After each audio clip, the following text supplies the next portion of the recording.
Browncoat, Green Eyes. Written by Non-John. Narrated by Peter Lucky. Prologue. 2 years ago, October 31st, 2518. The CDM has long been the backbone of every major and minor decision-making process, from the smallest 3-person office to the largest unified federation of planets allied together under a centralized governing institution. From traditional relationships of master and apprentice, from employer to employee, the introduction of a third element always came with the question of privacy in matters. Thus was born the most useful tool for making decisions while keeping other parties ignorant, the CDM, better known as the closed-door meeting. A massive communication was broadcast across the entire universe, telling the story and the truth about the planet Miranda and the horror of what happened there. How it was a government-sponsored program and attempt to make life better by making people better. A gross mistake that led to over 30 million deaths, as the people just lost all desire to continue existing. But in approximately 0.1%, or 30,000 of the inhabitants, they did not lose the desire to exist. Rather, they gave in to the madness that existence had become. They were no longer men and women, they were monsters. Legends and stories of boogeymen gave them the name Reavers. There were almost as many ghost stories about Reavers as there were stars in the sky. The stories said they cut themselves up for no reason. They said they would rape anything that moves. They would eat flesh and make a suit of skin. As naturally as a man breathes, a Reaper rapes, murders, pillages, and destroys. They said if a Reaver is close enough to be seen, then it's already too late. Find a gun as fast as possible and swallow a bullet. Most of the stories were second and third hand, passed around to scare people who'd truthfully never even ventured near the Outer Rim. The sad truth was an awful lot of people's stories were completely accurate. But it was for these reasons that in an unnamed building, in an unnamed government department, an unnamed number of unnamed alliance leaders were forced to deal with the fallout in a closed-door meeting. They had worked their way through the majority of the action points on today's agenda. But there was one matter they were still arguing divisively about. Our primary reason for retrieving River Tam is gone. The man punctuated his statement with a pound onto the wooden round table. A dozen or so well-dressed men sat at. He stood up and explained his point of view. The biggest secret she held has been exposed. They sent out that message all about what happened on Miranda. All of the civilized planets seemed to understand it for what it was, a failed experiment. But, he accentuated, putting on a good show, but every government detractor and browncoat has all the more reason to start up a rebellion. The Outer Rim already has factions contemplating secession from the Alliance. An especially rotund man argued back. She still has secrets. She knows more than she should. He was blustering and shaking his face angrily, as if personally offended. Her continued existence is an embarrassment to the Alliance. A lithe, blonde gentleman calmly pointed out. The first man shrugged, unconcerned. So, what options do we even have left? Our most resourceful and successful operative failed. He paused and looked at all the other men in the room. He repeated louder a second time. Failed. He was incapable of even functioning as an operative anymore. Of course, killing him did not help matters. The rotund man shook his head vehemently. Bah! He was practically a browncoat. He had them. You heard his brief. He told his men to stand down. I'm not denying that. I'm just reiterating. What options do we have? The first man suggested. Try sending out our next most successful operatives. Do we want to lose them too? Especially on a target that has lost much of its priority? Yes, we send them all if we have to. Another older gentleman jumped into the fray. Settle down, Morty. Be reasonable. The question remains is what further threat does she even pose? The man to the left of the lithe blonde man questioned. The oldest man there, with thick glasses, asked, Does anyone even think she would be a capable leader of any sort of uprising? Her training makes her a match for just about any operative in hand-to-hand combat. The first man explained. No, she's not together enough mentally to lead. She'll fight back and protect better than any normal human at times, but her head's not all there. I mean, she was a reader before we ever got a hold of her. We can't just let her go, the seemingly always irate rotund man ordered. The first man smiled mischievously. Grunner, do you remember Weatherby's story when we went drinking? The lithe blonde gentleman looked at the first man incredulously. You can't be serious. Why not? Our top operative failed. I say we give it a shot. The first man argued with a smile. That was some fictional old wives' tale, the blonde man argued back. What are you two talking about? One of the more silent men asked. Annie, the first man spoke into the speaker next to him. Please get Antonio Weatherby up here as soon as possible. A buzz and crack informed him she had received the message and was working on it. A potential solution to our problem, the man explained to the others at the table. And particularly one that costs us nothing to attempt. It won't even be our resources at risk. The doors to the office opened for the first time in hours, and a nervous young man with bright red hair walked in, keeping his head down. You wanted to see me, sir? Antonio, may I call you Antonio? The first man asked. Of course, sir. The redhead obliged. Grunner and I were just recalling the intriguing tale from your family history. The redhead looked around the room fearfully. My family history, sir? The lithe blonde gentleman smiled and continued. About the hero you can call on to save the world? Oh, that. The redhead was unable to contain an embarrassing blush. I don't think you can take too much of that seriously. The first man would have none of this. He smiled but firmly insisted. Did your grandfather not pass the secret to you on his deathbed? Do you really believe he would have wasted his final words on a joke? The redhead flushed. Well, no, of course not. But at his age and in his condition, you may not be able to take everything at face value. So you don't hold much faith in the possibility of truth in it? The rotund man asked, for the first time sounding calm. The redhead paused. My grandfather definitely did. He seemed wistful in his remembrance. And the fact that it meant so much to him means I'll be treating it as though I do have every faith in it. No matter how unlikely I find the idea of a wizard hero.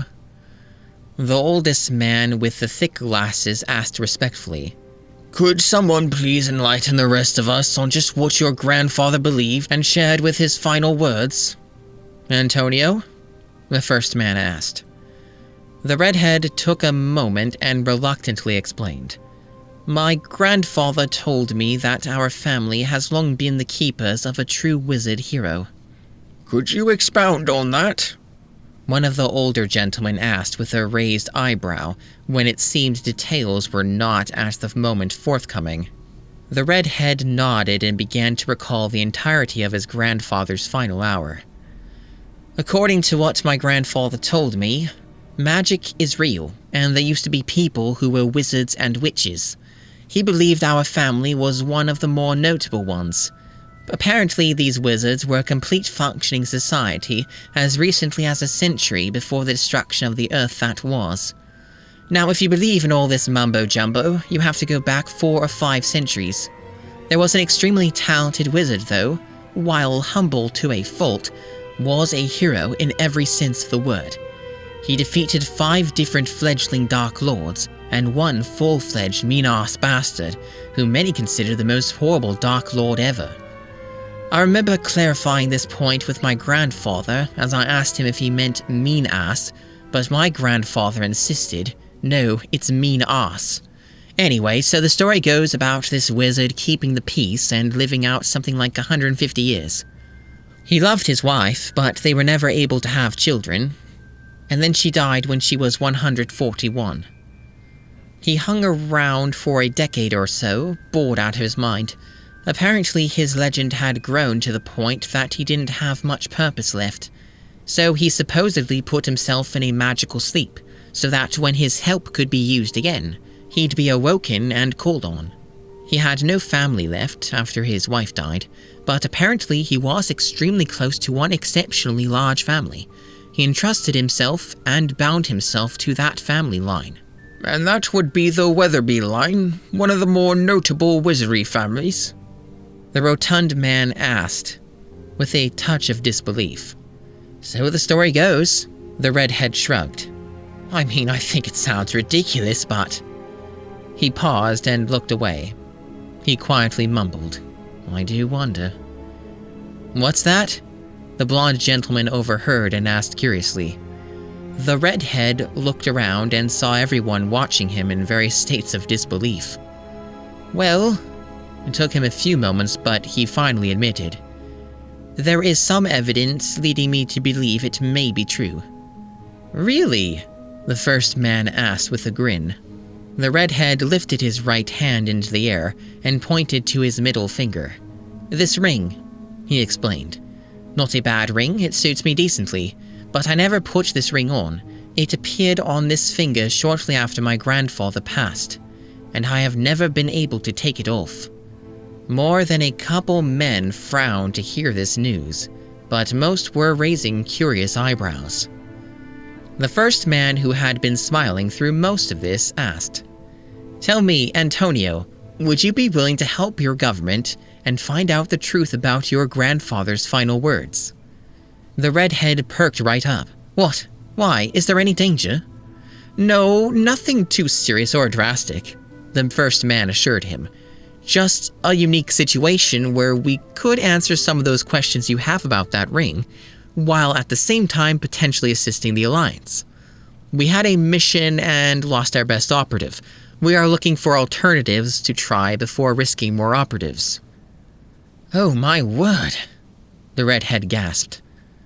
Lost our best operative? This does sound serious. The blonde man reluctantly smiled and explained. Mission success is not highly critical, so now is the right time for taking a chance on something different. The redhead nodded vigorously. Of course, sis. I'm with you 100%. It's just... He hesitated a moment and shrugged his shoulders. I'm not sure how to activate it, and I don't particularly want to lose a finger either. One of the older gentlemen was tapping his chin. We should try having a reader scan it. If it is magical, they're more likely one sensitive enough to recognize it. Actually, sir, the redhead jumped in and offered. I think my grandfather said something about that. I think you have to be magical to activate it. And he, that is to say my grandfather, thought readers may be all that's left of wizards and witches. The rotund man injected. How convenient. The first man smiled. So, all parties agreed this is the best course of action for now? A few men were grumbling and shaking their heads, but a consensus called out, Agreed. Antonio, the first man addressed. Why don't you come with Grunner and I, and we'll get you set up while we call in a reader? The redhead just nodded meekly and followed after the two men. Relax, Antonio, the first man said sweetly. You're not in any trouble, and we're not doing anything we shouldn't. If there's any truth at all that you can call on this wizard hero, then it becomes necessary to find out and test his worth, before we get into a situation that would really require some superhuman help. I know, sir, the redhead agreed. It's just, my grandfather had an awful lot of respect for this legend, and I think for the man too. And part of me wonders if they were manipulating and using this mysterious, arguably fictional man. The blonde man looked over his shoulder and smiled at the redhead. Oh, come now, we're the government. It's a man's duty to serve his fellow man. If he's such a hero, he'll be happy to help. If you say so, the redhead mumbled quietly. The redhead man, Antonio Weatherby, dutifully followed the orders given to him by the doctors and other assorted Alliance-certified personnel. His hand was sticking through an encased, reinforced, clear plexiglass prison. He just smiled weakly and nodded, while an ethereal-looking young girl glided into the room, accompanied by 2 men whose eyes were hidden by dark sunglasses. The blonde woman stared straight at Antonio before tilting her head and staring at him sideways. She smiled a smile that warmed Antonio's heart. "Don't worry, he's very understanding." She walked into the enclosed area and softly stroked Antonio's arm. She was trying to relax him. Knowing she had succeeded without even looking, she bent down and stared at the ring. Curious. She brushed her finger over the ring and gasped. She looked around the room and saw all the men in coats were waving at her wildly, trying to get her attention. She ignored them and slid her finger over the ring again. She let out a spasm of pleasure that embarrassed Antonio more than anyone else. One of the men in sunglasses began to open the door to the clear plastic prison, but one of the doctors pulled him back. This was the moment the blonde woman traced a soft line up Antonio's middle finger, and then pressed it down firmly right on top of his ring. Antonio yelped to feel the ring responding, as it slivered around his finger like some sort of molten metal. The blonde woman whipped her head around to the doctors and scientists in the room. She smiled softly and covered her mouth with her hand. Oops. She giggled almost gleefully, before her eyes rolled right up into her head and she collapsed to the floor unconscious. A funnel of light and thick smoke hid the entire room from view as the scientists were scrambling to understand all their readings. Antonio was screaming in fright even though he was in no pain, and only felt a slightly cool wetness on the hand of his trapped arm. When the vents above the glass prison finally kicked on and sucked all the smoke and mist away, there, laying on the ground, was a completely naked older man, spooning and clutching the unconscious blonde woman tightly against his body. The old man began shaking and convulsing, before finally settling down. He opened his eyes and looked around the plastic prison containing him. "Bloody hell!" he exclaimed, before collapsing into unconsciousness. "Get her out of there, and get that man sedated," the blonde administrative official known as Grunner ordered. The 2 men in sunglasses were in the plastic room and carrying the unconscious girl to someplace else secure. A woman in a lab coat hurried over and injected the naked old man with the pre-planned drug cocktail, which should keep him completely lucid, as well as incapable of lying. This time, another room was prepped, and the old man was strapped to a bed there. The doctors checked him out and found him to be in excellent health, but if their readings were to be trusted, they claimed the man could be 152 years old. He had a full head of black hair, peppered with gray, but not to an overpowering degree. Looking at him, you wouldn't guess him to be much over 50. Antonio caught his breath while clenching his heart at all the fireworks his arm had been involved in. The doctors freed him from his harness and checked his health to find that, while Antonio's heart rate had increased significantly, he was exactly the same as before, minus the weight of a tiny ring. Antonio hurried out of the room and down the hall to where they were going to interrogate his ring man. He was startled to discover the old man smiling, cheerfully awake, and all of his co-workers looking extremely irritated. "Antonio!" Grunner snapped at him. "Get in here and talk to this Chien de Quenrin." Antonio hurried in and smiled at the man. "Hello?" The old man tilted his head in a disconcerting manner that reminded Antonio of the reader. His voice was still a bit hoarse as he oddly stated, "You look a bit like Percy." "Percy?" Antonio asked curiously, looking at his 2 superiors for help. "Yes, Percy. No doubt a great-grandfather or great-uncle, with a whole lot more greats in front of it." "So you really are?" Antonio asked in pure fascination. "I really am what?" The annoyingly pleasant old man smiled. Antonio stared into his almost enchantingly green eyes. "You know, a wizard." The old man looked at the other half-dozen people in the room. "Oh, goodness!" He began chuckling to himself. Are you all muggles? How the heck did you even get me here? And where on earth are we? For that matter, when are we? The first man who had been lobbying for this mission stared down the older man. He monotonously began. You are in a top-secret facility hidden within Capital City. The Earth that was became uninhabitable centuries ago. It is now 3:26 p.m., October 31st, 2518, or somewhere in the neighborhood of 4 centuries since you were last called upon. Called upon? The man asked with disgust.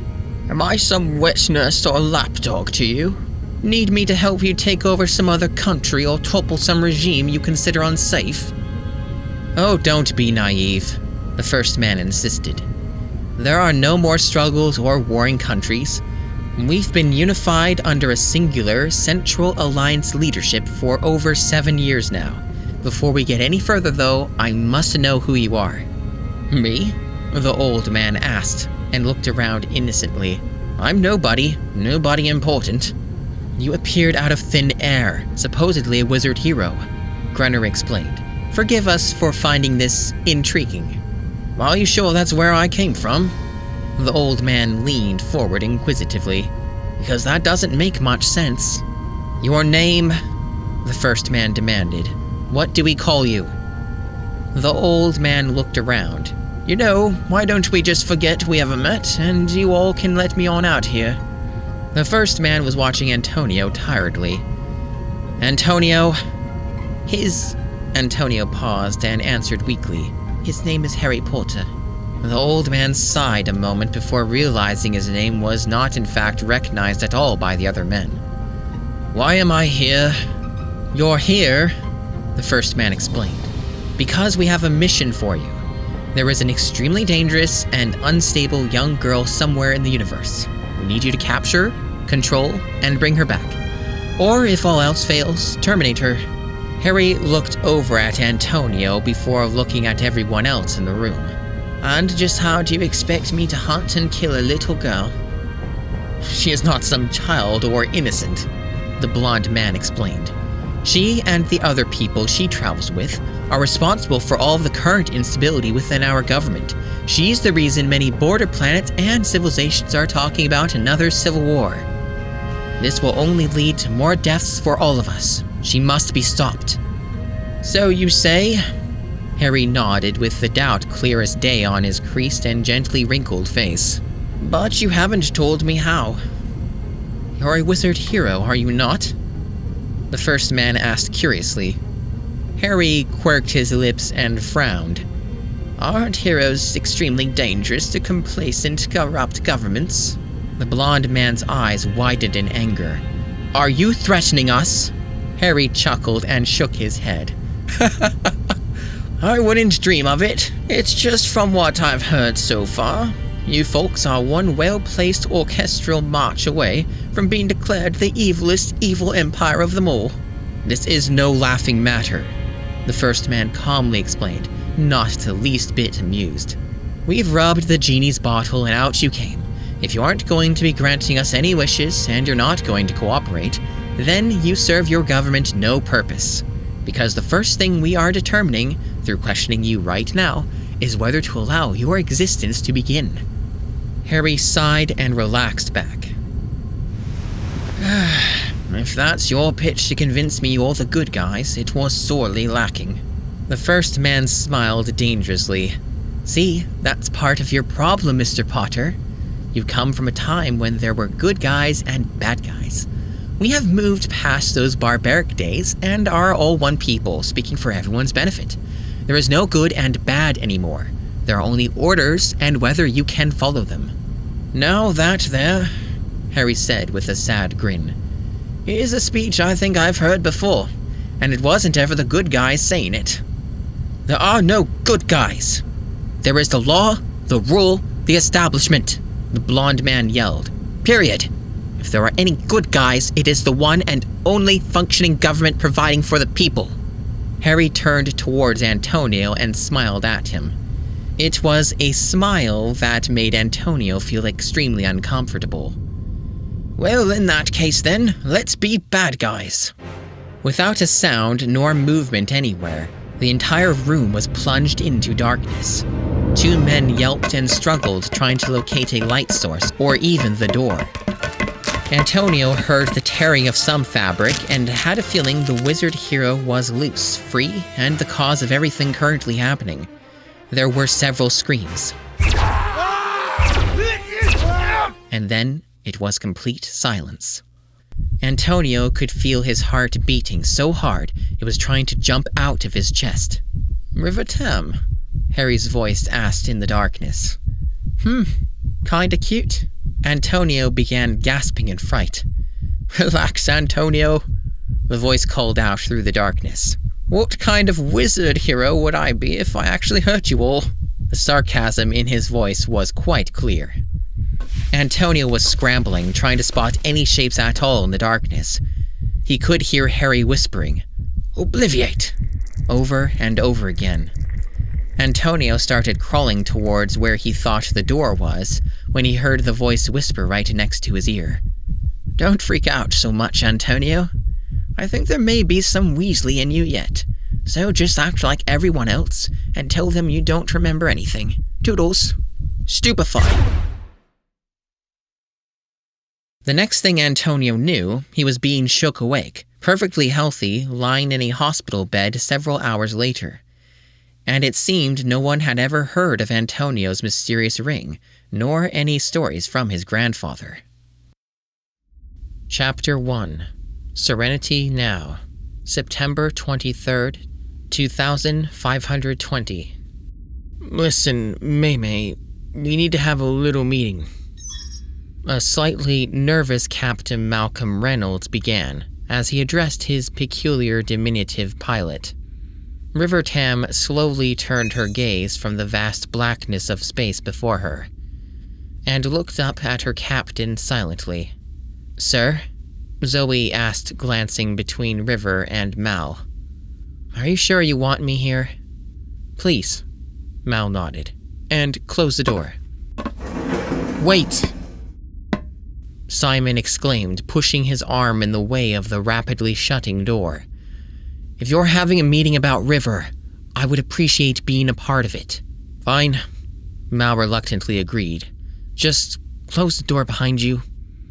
The young Dr. Simon Tam stepped in and began to close the door, just as Kaylee popped her head through to peek onto the bridge. "What's everybody doing?" She saw the small gathering congregating on the bridge. Oh, am I interrupting the thing? Well, Simon tried to explain to his eternally happy girlfriend. "I'm not certain the captain wants an audience." Mal rolled his eyes. "If you don't got nothing to fix, Kaylee, then what's all the ruckus up here?" Jane rudely interrupted. "Is it group hug time and I missed the memo?" "Jane, please," Mal said, as his patience was running to an end. Jane pouted a bit and insisted. "Fine. It's not like I wanted a hug anyway. But leave the door open so I can still hear you." Jane grinned and turned to leave. "Maybe Inara needs a hug. Hope it's free." Mal just looked out the wide-open door and realized perhaps this was a battle best to simply surrender to. He shook his head and recomposed himself. "River, honey, we wanted to talk to you. We're nearing Paquin now," she explained, turning back towards the direction they were flying. "Can you talk and me fly at the same time?"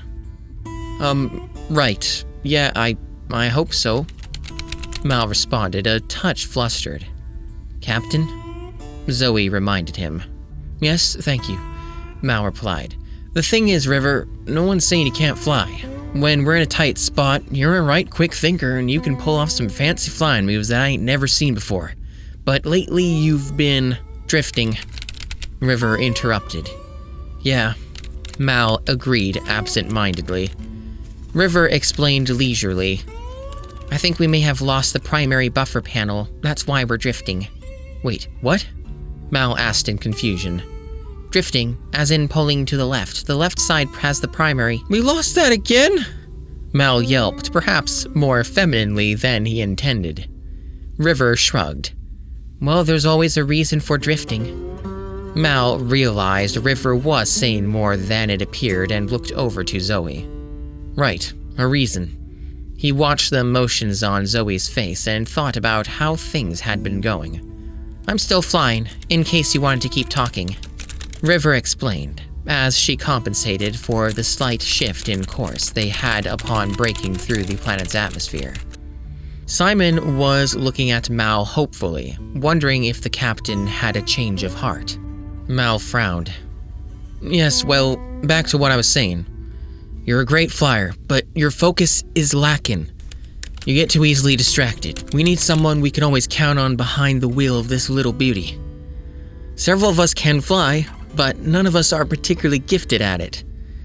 And a lot of times, me and Zoe are going to be on the ground, needing to know we got someone dependable in the air.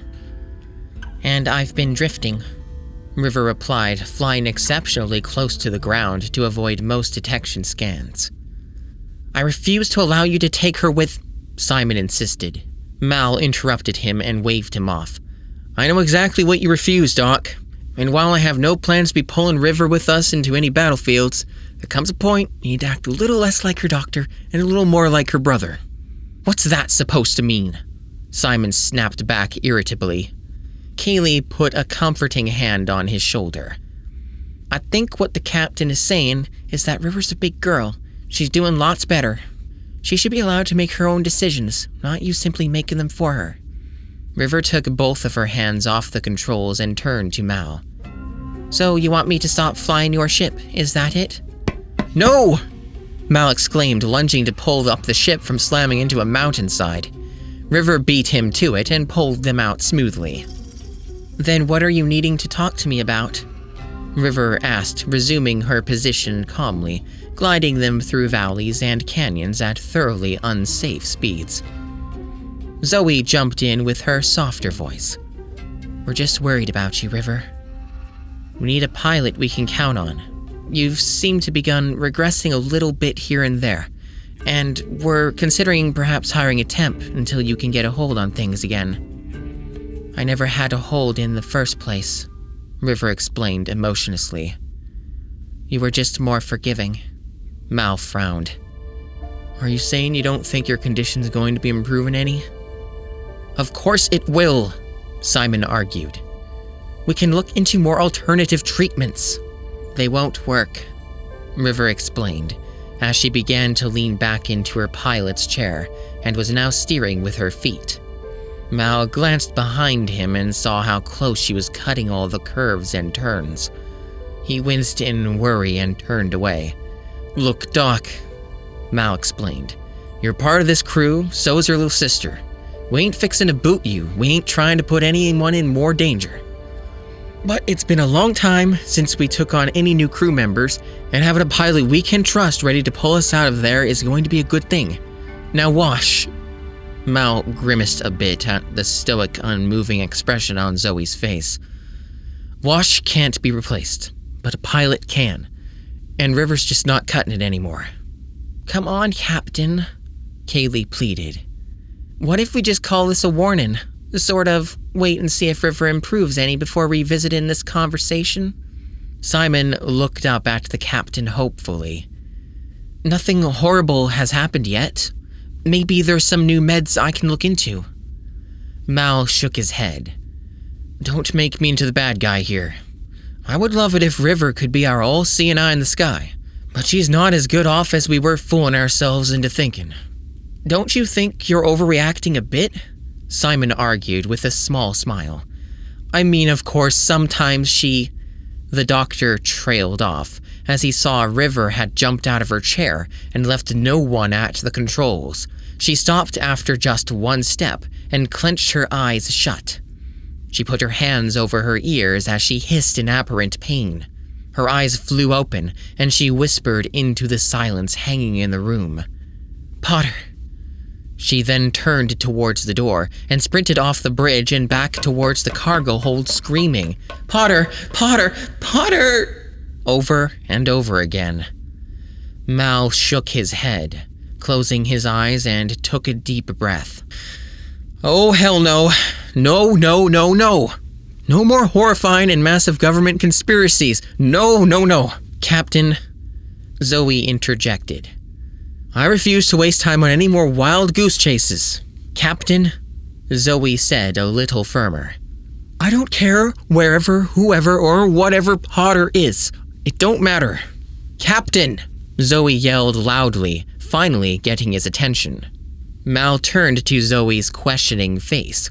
She just jerked her thumb towards the empty seat at the controls of the ship and saw they were lined up to crash into a canyon wall. Go ram it! Mal cursed and jumped into the chair, pulling them up and out of the way of danger. He exhaled at yet another unnecessary close call. He yelled loudly, River, sweetie! This is exactly what I'm talking about! Potter! She yelled back at him. Mal just sighed and looked over at Kaylee, Zoe, and Simon. I don't think your warning's going to do us any good. Mal saw the apprehension on Simon's face. Doc, seriously, I care for the well-being of the little one as much as anyone. And even if she ain't flying, she's still a member of the crew here. Certainly more so than any pilot we hire. But we gotta think about everyone involved, not just River. We can find some other work for her if she needs to feel useful. There's plenty to do around here. I know. Simon relented. It's just, I know how much she likes to fly. Mal smiled immediately. We all like to fly, Doc. I take control of the bridge all the time, and I'm not going to stop her from sitting in her pretty little chair. We just can't count on her. And we do need someone that we can count on. Simon nodded slowly. It makes her so content to just be needed and useful. Don't worry, Doc, Zoe explained with a grin. As soon as she's better, we'll get rid of the temp we hire, or find something else for them to do. When it comes to flying, she's even better than my man was. Mal kept the smile on his face, but he kept wondering how long they'd be walking on eggshells, and when someone was just going to snap, whether that be Zoe or the unfortunate person near her. Kaylee grinned and squeezed Simon's shoulder. You never know. We might find a pilot who becomes your new best friend. I do need one of those. Simon sarcastically nodded in thought. Speaking of, Captain, Kaylee pleasantly inquired. How are we going to find a pilot? Place an ad asking for skilled pilots with flexible morals and a strong dislike of the Alliance? No, Kaylee, Mal replied, as he set the ship down in an empty field. I don't think that would sit too well with some folks. We got some cargo to drop off around here. And I also happen to know Monty's got an office around here. We may catch him in or be able to locate him. I thought I'd see if he had any recommendations. That's a surprisingly good idea, sir, Zoe admitted, looking shocked. Mal took no offense. Yes, well, I've noticed the little one seems to be deteriorating, and have given this some thought. Truth is, if we're on the ground making a drop or something, we need to know the eyes in the sky are open, and whoever's there is able to snap into action if the Alliance or Reavers pop in for a visit. Right now, we just don't know for sure whether she'd be Johnny on the spot or clenching her head in pain as she stares in the bathroom mirror shouting out, Potter! River called out from the other room. Mal smiled happily as he calmly addressed the people near him. You know, that doesn't even bother me in the slightest anymore. He paused a beat and added, I think I'd be more surprised if she didn't call out the answers to questions she cannot possibly have heard. I know! River screamed. Mal shook his head. Maybe. Mal, Monty began from the video link on his call to Serenity. Why is it whenever I see you on Paquin, I got men trying to push me some black market beagles? Mal smiled at his friend, looked away, and kicked the floor. I don't know nothing about nothing. Right. Monty grinned back. I'm sure. So what brings you to the left butt cheek of the verse I sometimes call home? We had a delivery to make, Mal explained to his old friend. And I thought I'd just drop you a line and see how you were doing. Oh, Captain Reynolds, Monty melodramatically called out. I'm honored, I'm privileged, and I'm not buying it for a second. Now what is it you really want? Mal smirked and shook his head. You're becoming so much more jaded in your dotage, Monty. Oh, hush. Monty scoffed. Made the beast with two backs with an R lately?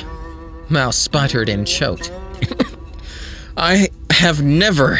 Nonsense making. Monty chuckled. Man, that gets funner every time. Trinidad, Monty, Mal said in irritation. I was calling because I think it's time I took on a new pilot. I know you freelance a bit more than me, and I thought you might be able to recommend someone.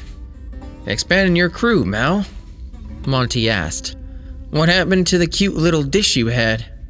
She's picked up some questionable habits, Mal answered wryly. Monty's smile faltered for a moment. Habits?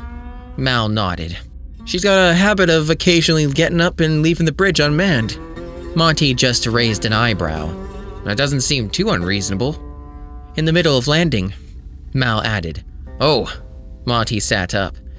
That would be pretty questionable. Mal nodded. So I thought picking up a good pilot might be something to look into. Got any excellent pilots you're slowly driving mad of their allergy to the bushy hair lock glued to your upper lip? Monty shrugged and shook his head. I like my guys, but there is one freelancer I've used you might give a try. Oh yeah? Mal asked.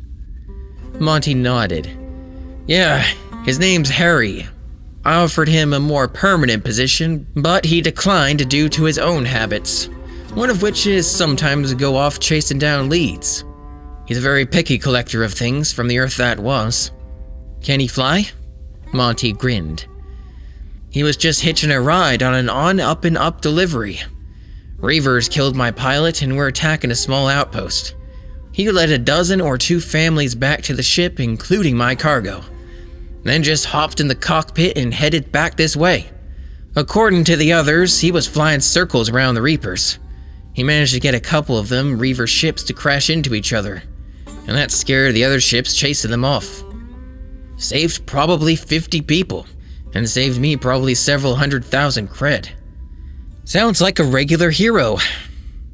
You certain he'd have any interest in the occasional activity the Alliance might frown upon? Oh sure. When I found out what happened, I wanted to thank him with a reward. He refused, but said he'd be willing to help out for an equal share on a few temp jobs.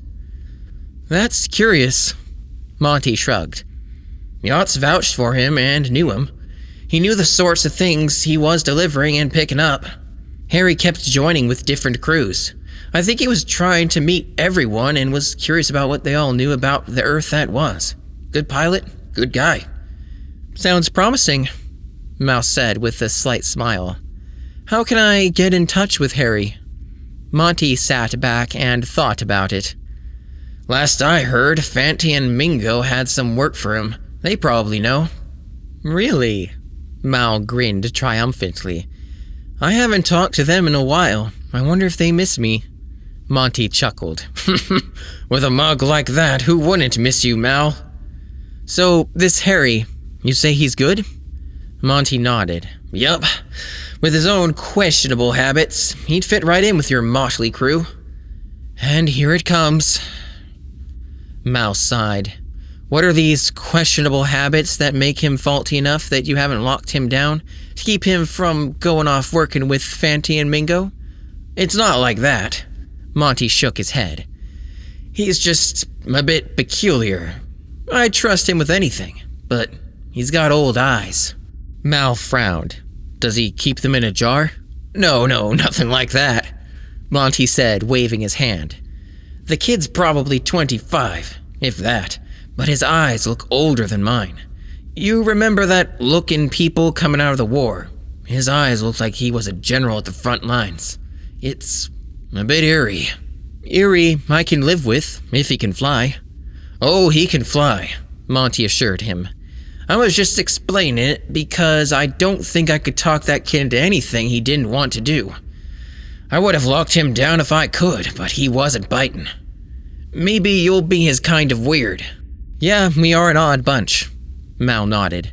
Thanks, Monty, he finished and closed down the communication. Explain this to me again, Zoe asked with confusion on her face. You called Fanty and Mingo set up a meeting, but they refuse to be in the same room as you?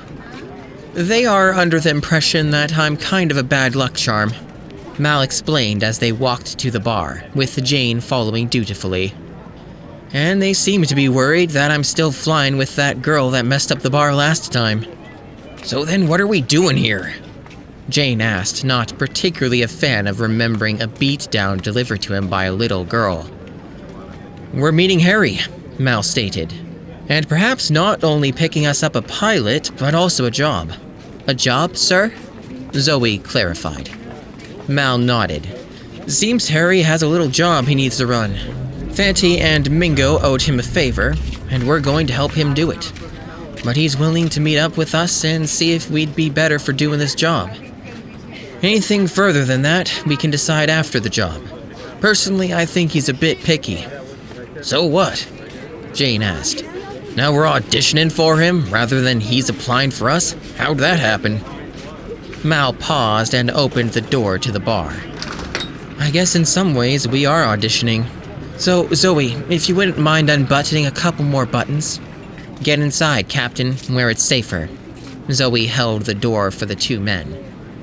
All right, Mal said as he entered and deposited his gun into a locker. But don't blame me if we don't get this job. Zoe and Jane took a seat in a back booth, while Mal got all three of them drinks. When Mal got back, Jane accepted his drink and asked, So, how are we supposed to recognize this guy? We ain't, Mal stated. They said he'd find us. How's he going to find us if he's never met any of us?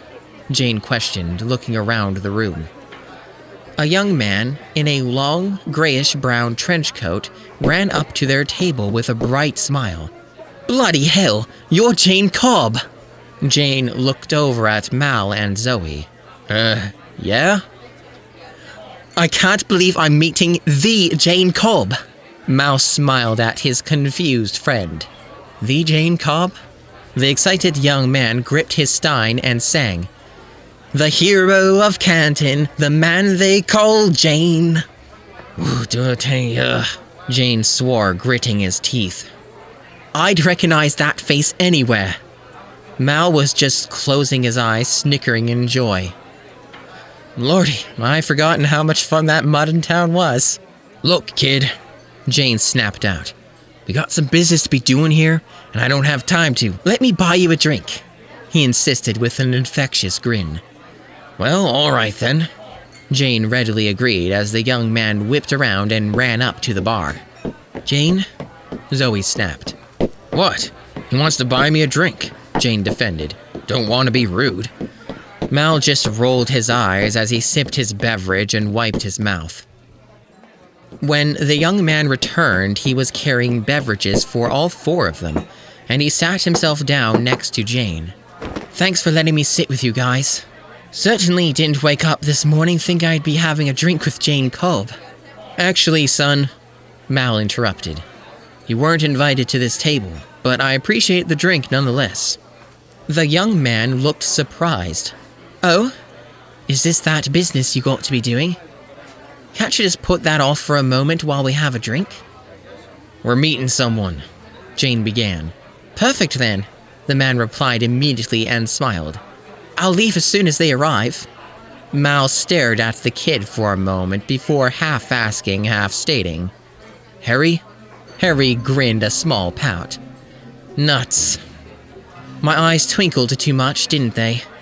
Mal smiled and shook his head. Nope, they just look old. I get that a lot, Harry said as he sipped his drink.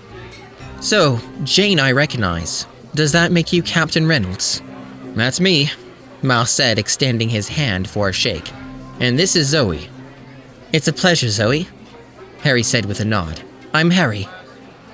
That's an interesting accent, Harry, Zoe inquired. Harry shrugged. Yeah, you could say I'm not from around here.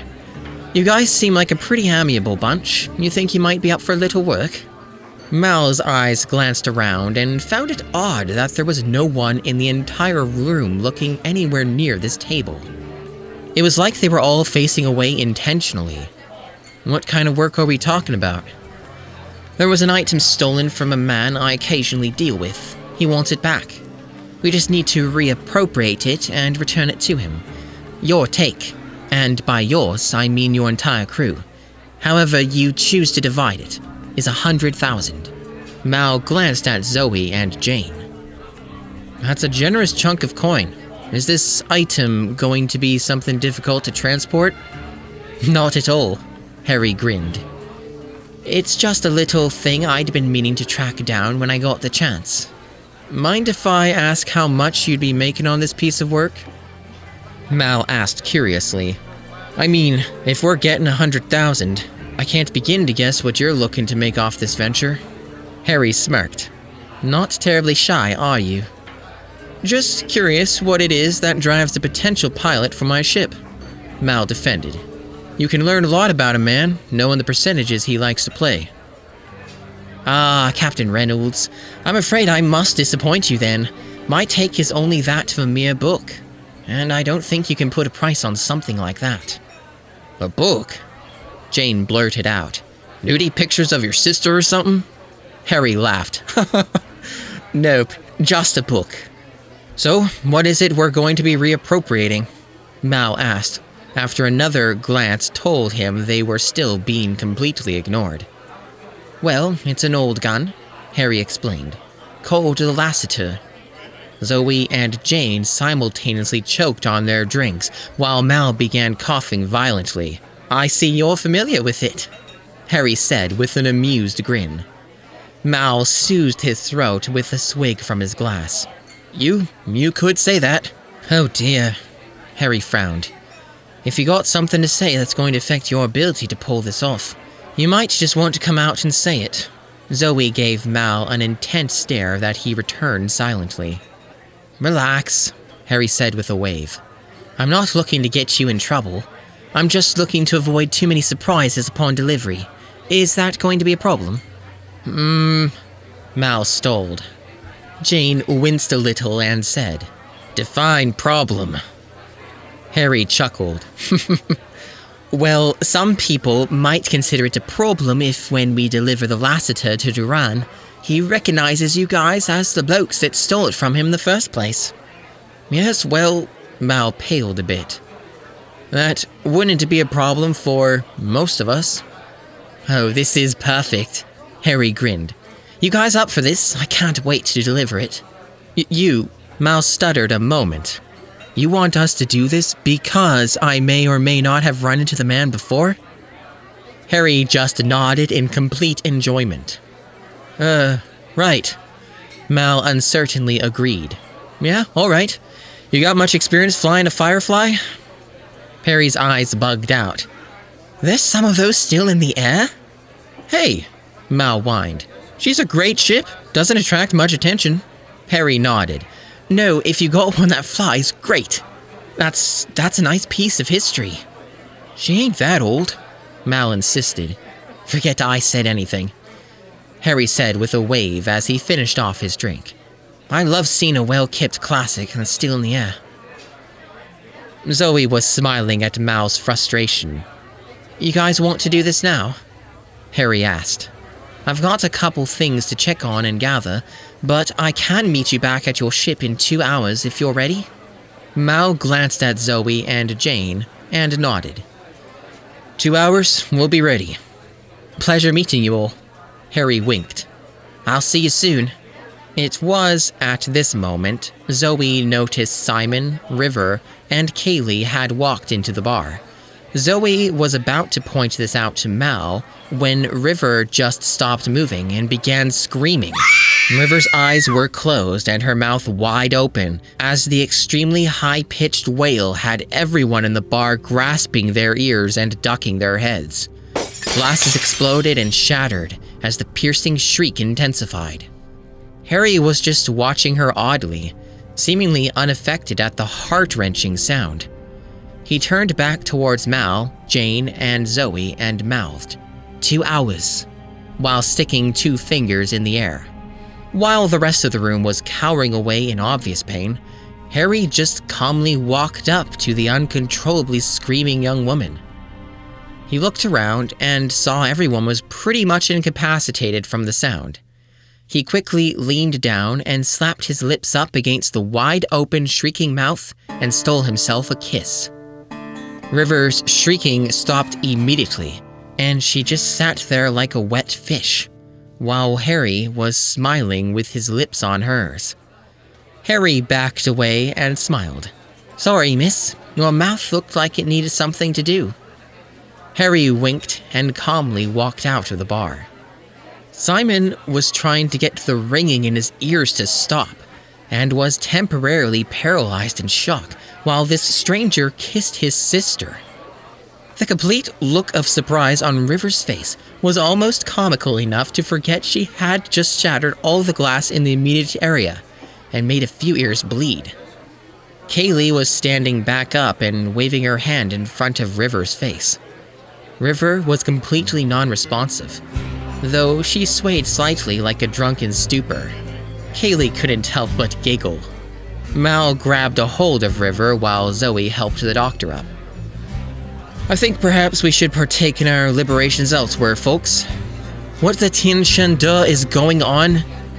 Simon asked as he hurried to catch up with the quickly retreating crew. "Well, I don't want to make no assumptions," Mal grinned as he carried the still catatonic River. "But I think your sister here may be sweet on our new pilot." "That's the pilot you hired?" River snapped back at attention, startling Mal. Mal was wearing a smile as he nodded. "I hate him already.